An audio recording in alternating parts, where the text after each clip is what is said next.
Hello, good evening mga ka-kitchen. So ngayon naman, ang gagawin natin ay something for dessert. Ito yung burnt bast cheesecake. Ang kailangan natin is 450 grams ng cream cheese o soft cheese. At saka yung tips sa burnt bast cheesecake, make sure lahat na gagamitin yung ingredients nyo nasa room temperature. So you need to make sure na yung mga cream cheese nyo nasa labas na ng fridge at least an hour. Mixer natin, pero low, ano lang, dapat low ang speed.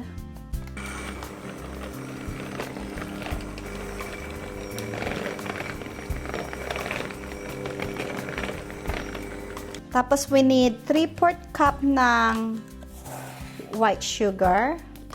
So this is half and another half.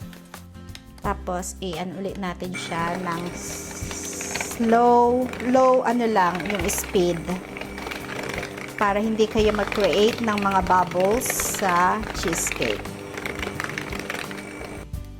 So yung egg, we need 4 eggs.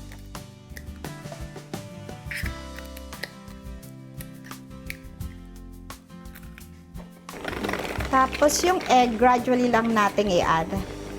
So, oops.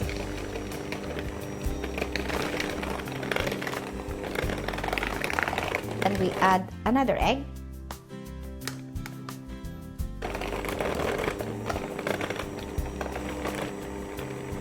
Another one. And yung last one.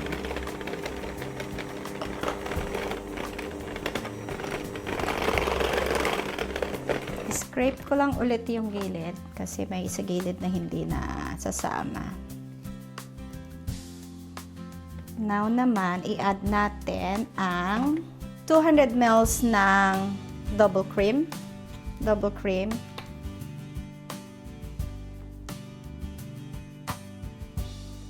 Tapos vanilla. O diba? Galing pa yan sa holiday namin, nabili ko kasi mas mura doon yung vanilla. So bumili na ako. 1 teaspoon, so which is about that much. A little bit of a pinch of salt. Pang balance lang. Oops.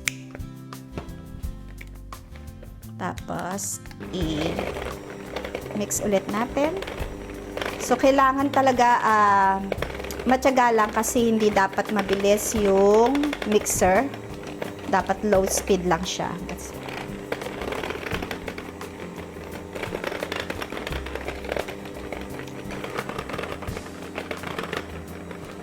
I'll add 3 tablespoons ng cornstarch. 2, 3.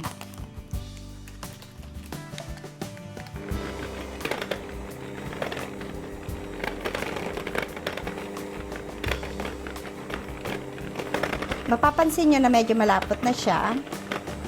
Konti pang mix. So, now is the best time na mag-add ng ube. I have yung ube condensed. So, yan ang gagamitin ko. Mag-add ako ng ube condensed. So, gumamit ako ng ube Alaska ba to? Ayan. So, dinagdagan ko 3 tablespoon na nilagay ko. Tapos, hindi siya ganun kakulay. So, I will use yung ube coloring natin. Let's see.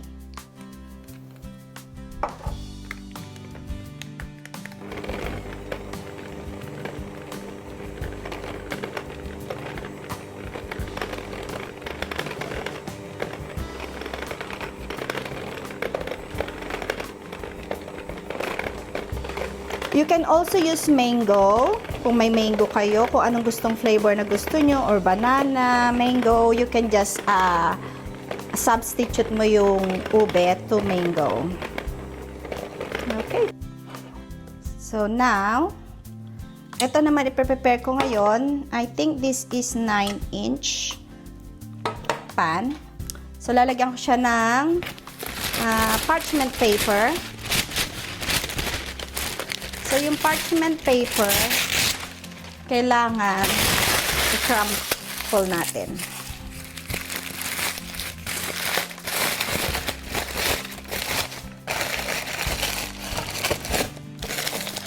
So, tapos kailangan naka-overlap talaga yung parchment paper.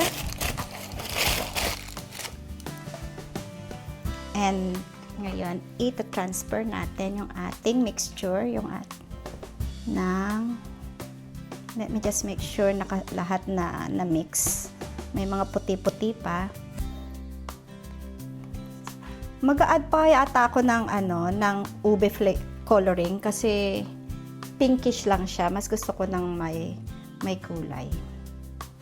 Oops, marami.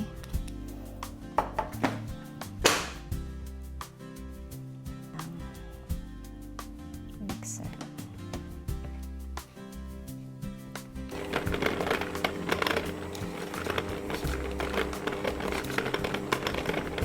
Tapos make sure lang talaga na na-mix nyo lahat kasi yung katulad kanina, yung ilalim hindi pa siya na-mix.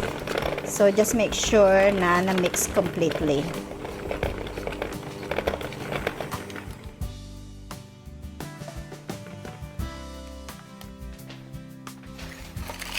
And now, ita-transfer natin siya dito sa ating baking pan.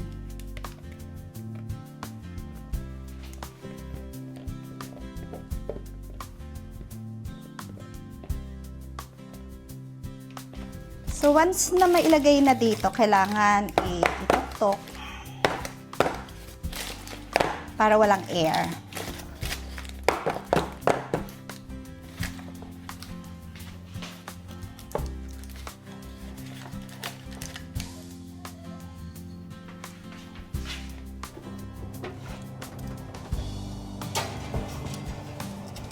Sa gitna.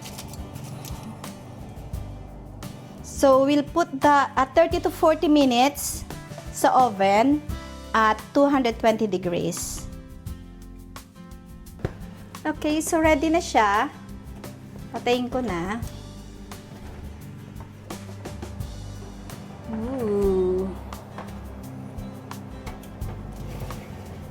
Yan, kailangan talaga jiggly yung gitna niya. So, that's okay. And I bake it for 35 minutes lang. So, leave siya. Best na i-leave siya sa room temperature hanggang lumamig siya. Then, ilagay siya at least 8 hours sa fridge or overnight.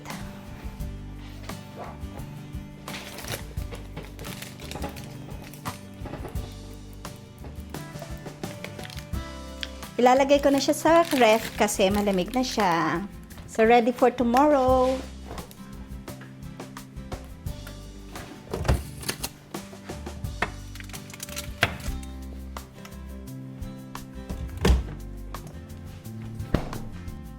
So, the following day na po, so i-check natin yung ginawa nating ube cheesecake, burnt bast cheesecake.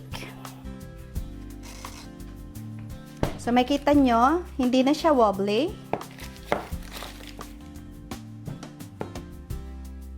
Hindi na wobbly. So, ngayon, ita-transfer natin siya dito sa plate. Or kung pang-benta, then yung sa foil na cake tab. Pero, ayan siya. Nice. Ayan, just yan na po ang ating cheesecake. Mag-slice tayo.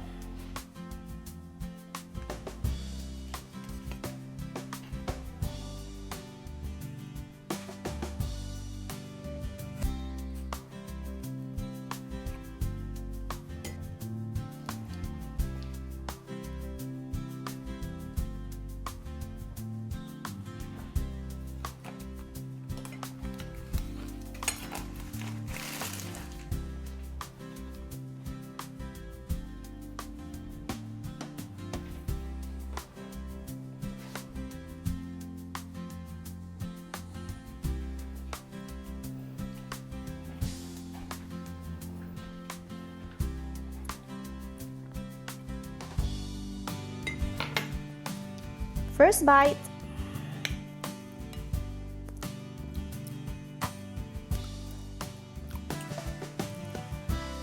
Sarap. Lasang-lasa yung ube flavor. So, ito na po yung ating burnt bast cheesecake, ube flavor. Another tip, nasabi ko na yung ibang mga tip earlier dun sa video. Another tip is, pag mag-i-slice kayo ng cake, kasi I always wonder yung mga previous na bakit smooth yung slicing ng cheesecake. So, always use a hot knife to cut the cake. So, that's another tip. And yes, sana na-enjoy nyo yung video. Please continue to like, share, and subscribe. And please write a comment if you tried it. Thank you very much. Bye for now.